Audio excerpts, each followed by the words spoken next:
Well, hello there everyone, and welcome to another Maker Fun Hour. Today is especially exciting because we're going to be doing something creative and mathematical. We are going to be practicing our math skills with pine cones, paints, and paintbrushes. My name is Sarah, and today I have with me Lennon. How old are you, Lennon? I'm 7. Wow, well this is going to be really fun. I just love walking along the forest and seeing all kinds of pine cones on the floor. Did you know that pine cones, the little parts on pine cones are called scales, and the top of the scales are called pricklies? So you're saying that this whole pine cone is made up of all these scales and then prickles on top? Ha, very cool. For you to join us with this activity at home, you only need a few things. You need a surface to paint on, maybe something that you can cover with paper or a plastic bag so that it doesn't get too messy, because painting does get messy. You're going to need at least 2 colors of paint. The more the colors of paint, the better, so that as you change your multipliers, you can see just how different it looks. But if you have 2 colors, you could just rotate through. You'll need paintbrushes. If you have more than one paintbrush, that's great, because you can keep one for each color. If you only have one, then you can use a cup of water to rinse it off in between. And then last but not least, what are we going to need? A pine cone. That's right. And if you don't live in the country and you live in the city, don't worry, you can still find pine cones. Pine cones can be found anywhere where there's conifer trees. In other words, pine-like trees, and you can find those in parks, walkways. You'd be surprised how many you can find, maybe in your backyard. So let's get our stuff together and get painting. For this project, we're going to be learning about different multipliers by first choosing a number to be our base number. Lennon and I chose 2 for our example. So we painted 2 of the scales in white, and then we times that by 2. Exactly. And then we times 2 by 2, we had 4 to paint in green. And then we kept going. We chose to use a really nice bright color of orange. And we took our 4 and we used another multiplier of 2. And so we went 2 times 4 is 8. And then we painted 8 scales in orange. And then we kept going until we painted all of our scales. Now, it's not a big deal if you don't get everything perfect. The whole point is to have fun, do some art, be creative, and also be able to practice your math skills. All right, so we're ready to get painting, and we have a little screen up in the top corner so that you can see Lennon as he works and paints.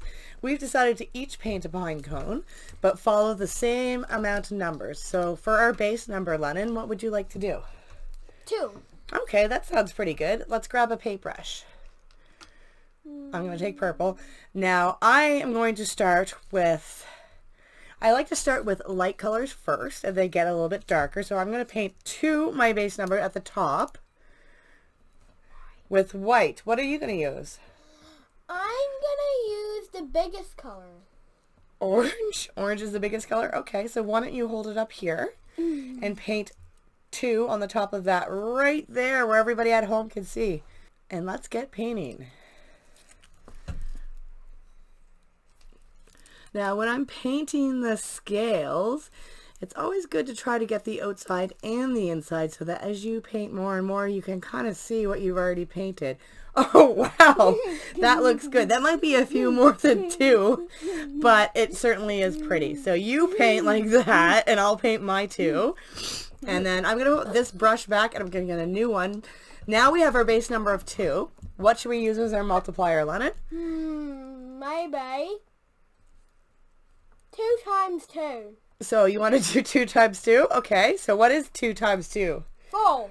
Okay, let's do 4 more scales. So like I said, if we could paint the outside of the scales first and then the inside, that's the best. But if you have a particularly small pine cone, it might be tricky to do that. Just do the best you can, because again, we're doing art and we're practicing math, but nothing is perfect here. And mistakes in art sometimes turn out to be really beautiful. All right, so I've painted 1, 2, 3, 4. Looking good, looking good. Oh, I like the white and the green together. I'll put that back and grab a new paintbrush. All right, so we chose our base number as 2, and I painted mine in white, and Lennon started off with orange. He got off a little track with painting more than 2, but that's okay. And then we chose our second multiplier as 2. So 2 times 2 is? 4. Exactly. So I painted 4, or at least best I could, of green pine cone scales. Now, as we keep going and we keep multiplying, the number of scales that we are painting gets bigger and bigger. I'm going to choose to do orange in mine next, and I'm going to say, okay, I have 4. What's my next multiplier? 2 times 4. Okay, 2 times 4. Well, we know what that is, don't we? Exactly. So this time I'm going to use the orange. I'm going to paint 8 scales in orange. And it's starting to look really beautiful here. All right, Lennon, we're really getting along here. Your pine cone is getting pretty colorful. I'm trying to stick to the math, but that's okay. So we had our base number of 2 in white, and then Lennon chose the multiplier of 2. So we did 2 times 2 is? 4! And then we chose to do another multiplier of 2. So 2 times 4 is? 8! So I painted 8 scales in orange, and then Lennon decided to just get really creative with his, but that's okay because he's doing the math and he's getting it down pat. So we're going to stop here because we know that you can keep going with your math, and you can always start with smaller numbers too if you're just learning. And a really nice thing is that once you're done with our example pine cone here, you can turn it upside down and add a ribbon and hang it as an ornament, and maybe you can give it to somebody. And when you give it to somebody, you can talk to them about how you made it with math.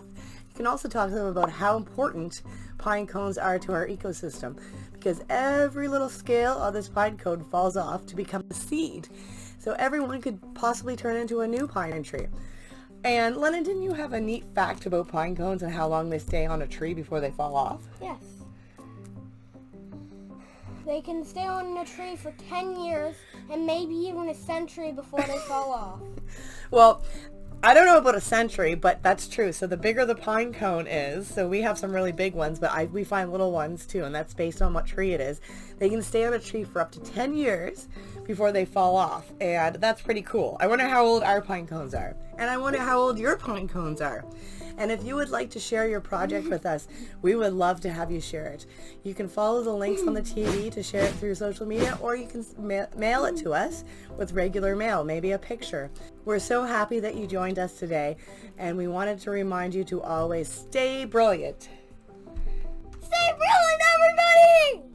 Thanks again, and we can't wait to do another activity with you.